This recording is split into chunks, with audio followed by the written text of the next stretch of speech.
Your mind replays the same conversation for the third hour straight. You know the meeting ended well, yet you're dissecting every word you said, every pause, every facial expression. Tomorrow you'll do it again with a different interaction. This isn't occasional worry. This is architecture. Mental patterns running on autopilot, consuming energy you don't have, solving problems that don't exist. 7 distinct types of overthinkers exist, each trapped in different loops. Understanding which cage you built is the first step toward dismantling it. Psychology reveals that overthinking serves a function, usually protection from pain, uncertainty, or loss of control. The protection becomes prison. Each type has learned a different strategy for managing anxiety, and that strategy has calcified into suffering. Some replay the past, others simulate disasters. A few dissect every social interaction for hidden meanings. The patterns are predictable once you know what to look for. The first type cannot let finished moments stay finished, turning memory into a courtroom that never adjourns. Level 1. The Past Analyzer. The Past Analyzer replays finished events obsessively, searching for hidden meanings in conversations already over and decisions already made. They dissect what they said, how others reacted, what might have been meant by a pause or tone shift. Common behaviors include mentally rewinding interactions frame by frame, imagining alternate responses they should have given, and extracting evidence of rejection from ambiguous social data. The root cause usually involves unresolved shame or fear that past mistakes define worth permanently. You identify this type when hours disappear into examination of moments that cannot change, when "what if I had said" becomes recurring mental soundtrack, and when past events feel more vivid than present reality. Peter Parker in Spider-Man cannot stop replaying Uncle Ben's death and his role in it. He examines every decision leading to that moment. The wrestling match, letting the robber go, the argument beforehand. Years pass where he replays the same sequence, searching for different choices he could have made, carrying guilt that colors every present action. The past remains more real to him than current relationships or accomplishments.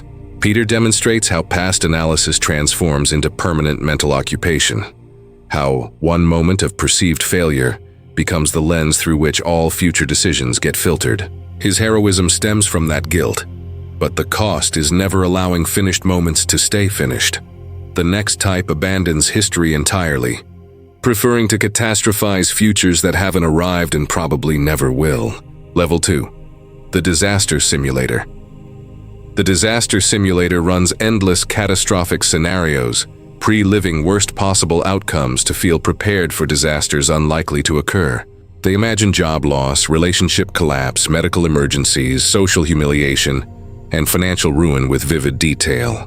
Common behaviors include creating elaborate what-if chains where one small problem cascades into total life destruction, experiencing physical anxiety symptoms about imagined scenarios, and mistaking preparation for actual safety. The root cause usually involves childhood unpredictability that taught hypervigilance might prevent abandonment or harm. You identify this type when anxiety about future possibilities consumes more energy than addressing present reality, when relief from one imagined disaster immediately gets replaced by inventing another, and when vivid catastrophic simulations feel more real than actual circumstances. Katniss Everdeen from the Hunger Games lives in constant disaster simulation after surviving the arena. She imagines every possible danger threatening those she loves: the Capitol retaliating, Prim getting hurt, Peeta being tortured, rebellion failing catastrophically. Every scenario gets pre-lived as catastrophe. Her mind generates elaborate disaster chains.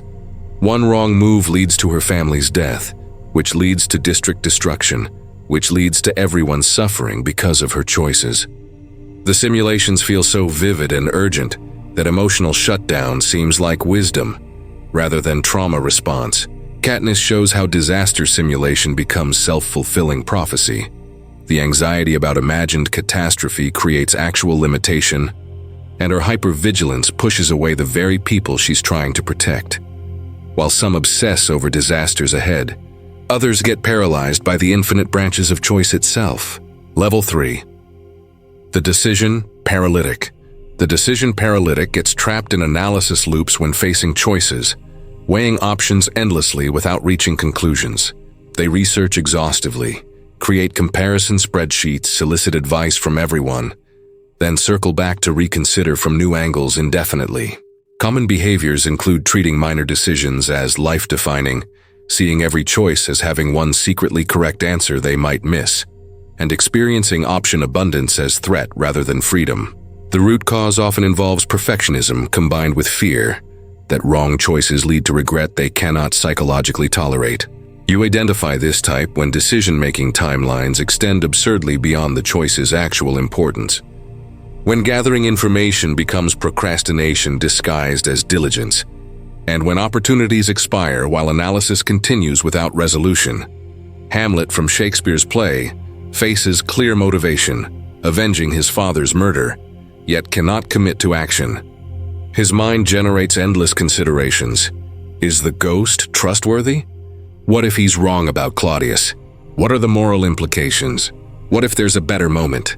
He has opportunity, evidence, and reason, yet the analysis never produces decision. He simulates outcomes, questions motives, reconsiders from new angles while the situation deteriorates around him, and more people die. Hamlet demonstrates how decision paralysis masquerades as careful thought when actually representing fear of commitment's irreversibility. His tragedy stems from believing more analysis will eventually reveal certainty that doesn't exist in a morally complex universe.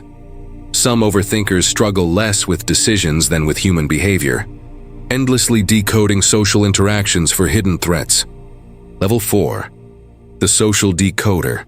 The social decoder obsessively analyzes social interactions, searching for hidden meanings in facial expressions, text message punctuation, and conversation pauses. They replay social encounters, examining every micro-expression, wondering if they offended someone, said something awkward, or revealed too much vulnerability. Common behaviors include interpreting neutral responses as rejection, spending hours analyzing why someone didn't text back immediately, and creating elaborate theories about others' hidden feelings based on minimal evidence. The root cause typically involves early experiences, where reading social cues correctly determines safety, creating hypervigilance around interpersonal signals.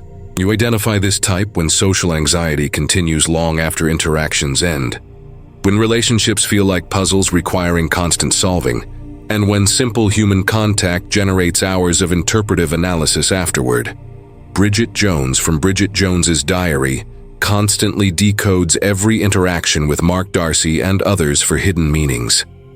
She analyzes whether his greeting seemed cold, what his email tone indicates, whether colleagues' laughter means they're mocking her. Every social signal gets examined for evidence of judgment or rejection.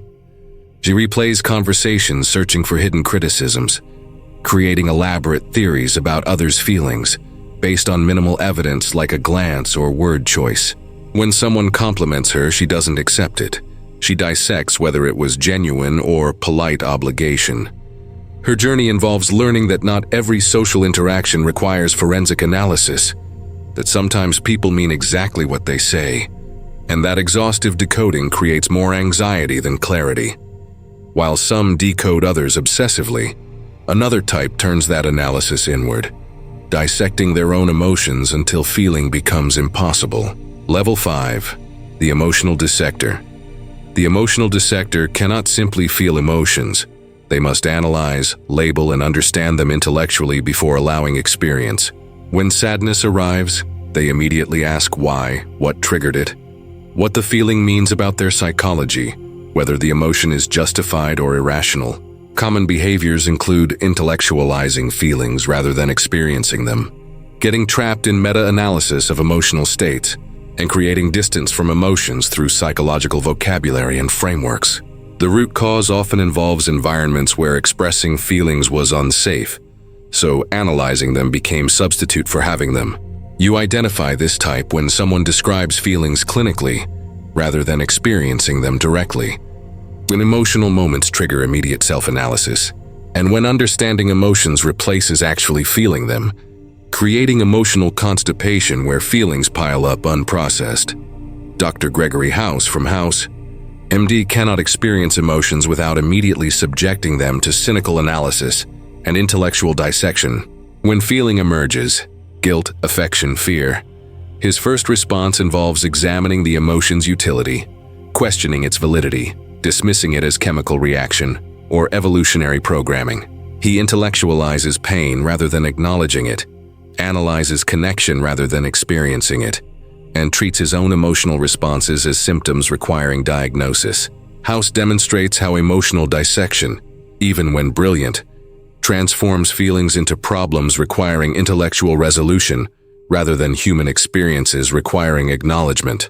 His isolation stems from believing that understanding emotions completely differs from allowing yourself to feel them. That analysis provides control emotions themselves cannot offer. Some overthinkers create mental work, even when no actual problems exist, generating tasks to solve as compulsion. Level 6. The Phantom Problem Solver. The Phantom Problem Solver creates problems to solve when none exist, generating mental work to maintain sense of productivity or control. They find potential issues in situations working fine, anticipate complications that might arise, and develop solutions for scenarios unlikely to occur. Common behaviors include fixing things that aren't broken, creating backup plans for backup plans, and feeling uncomfortable when nothing requires attention or optimization. The root cause typically involves identity built around being helpful problem solver, creating anxiety when no problems exist to validate that identity. You identify this type when relaxation feels impossible without finding something to mentally work on. When contentment triggers searches for potential threats to that contentment, and when mind generates problems specifically to have something to solve, creating perpetual motion that feels productive while preventing peace. Hermione Granger from Harry Potter demonstrates this pattern throughout the series. She cannot simply enjoy Hogwarts. She must anticipate every possible complication and prepare contingencies. She creates elaborate study schedules for exams months away, develops backup plans for scenarios that might theoretically occur, and finds optimization opportunities in perfectly functional situations. When actual crisis isn't present, she generates mental work by identifying potential future problems requiring present solutions. Her time-turner usage exemplifies this perfectly. Instead of accepting schedule limitations, she literally creates more time to solve problems that don't require solving. Hermione shows how phantom problem solving becomes identity maintenance. Without problems requiring her intellect and preparation, she questions her value and purpose. The most painful overthinkers analyze themselves into paralysis about their own identity and authenticity. Level 7. The Identity Interrogator. The Identity Interrogator endlessly questions who they are, what they truly want, whether their personality is authentic or performed. They examine their own thoughts, question their motivations, wonder if their preferences are genuine or socially conditioned, and search for a core self that constantly seems just out of reach. Common behaviors include cyclical self-analysis that never reaches conclusions, changing opinions about themselves based on latest introspection session, and feeling like an imposter in their own life. The root cause often involves fractured sense of self from childhood inconsistency or trauma requiring constant adaptation. You identify this type when self-knowledge feels like moving target, when examining identity has replaced actually living from it, and when every preference prompts the question, is that really me? Creating exhausting performance of self-examination while life passes unlived. Holden Caulfield from The Catcher in the Rye constantly interrogates his own identity and authenticity. He questions whether he's truly genuine or just another phony, whether his desires are real or performative, whether his actions reflect authentic self or desperate imitation. Every choice gets examined. Does wanting to protect children make him noble or delusional? Does criticizing others prove he's perceptive or just another hypocrite? He searches for core self that constantly seems just out of reach, measuring authenticity by impossible standards. Holden demonstrates how identity interrogation prevents becoming anyone because the analysis never ends, how examining yourself replaces actually living, and how the search for authenticity becomes the very thing preventing it. Overthinking represents learned strategy that outlived its usefulness. This channel exists for those ready to recognize their specific pattern, and dismantle it deliberately. Your mind trapped you completely, which means your mind possesses power to free you, once you understand exactly which cage you built and why you keep maintaining it.